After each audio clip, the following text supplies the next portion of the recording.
Dr. CJ with the third video in the series. This one's on something called primary and secondary biological knowledge. What? What do you mean primary and secondary? What does that mean? Well, I've been doing cognitive studies for a little over 30 years now, actually closer to 40. And when I first learned about it, I was pretty shocked myself. But it's simple when you actually explain it. Primary biological knowledge, okay, David Geary from University of Missouri-Columbia, he's the one that really pointed it out many years ago. And in an email to him, I asked him, does this affect the way we teach in the classroom as far as the way we lecture? And David said, absolutely.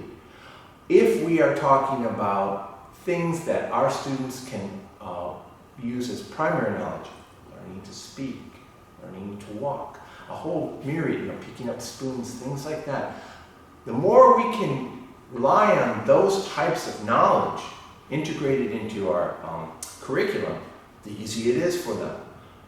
Now, biological secondary knowledge, you guessed it, that's what we do in higher education, secondary and primary and so forth. That's like learning a new language, learning to fly an airplane, learning to do differential equations, learning the Krebs cycle, which has always been a big one for me. When you get into those, we are not wired for that. Now, I don't know if you guys realize that when baby ducks are born, they can just simply go to the water and they can swim. They don't have to be taught to swim.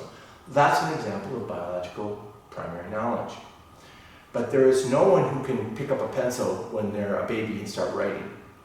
There is no one who can even speak a language, any language, their own language, or another language, and can write.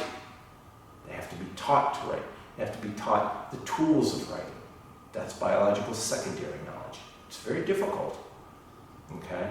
So when we get into these concepts of primary, secondary, biological primary and secondary knowledges, we need to understand the more of the things that we can use in our courses that are primary, like speaking, walking, talking, yes, those things, group discussions, then the better we are in learning the tougher materials.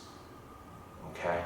So, when you design your class, make sure that you don't just focus heavily on writing.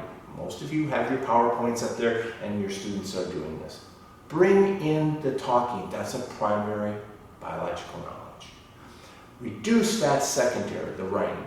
It frees up part of the working memory to allow for deeper thinking, which is really what we're trying to teach our kids anyway. So, again, in overview, biological primary knowledge is easy. Biological secondary knowledge is hard. If we can bring some of this in, then we can win. Thank you, and hope to see you here soon.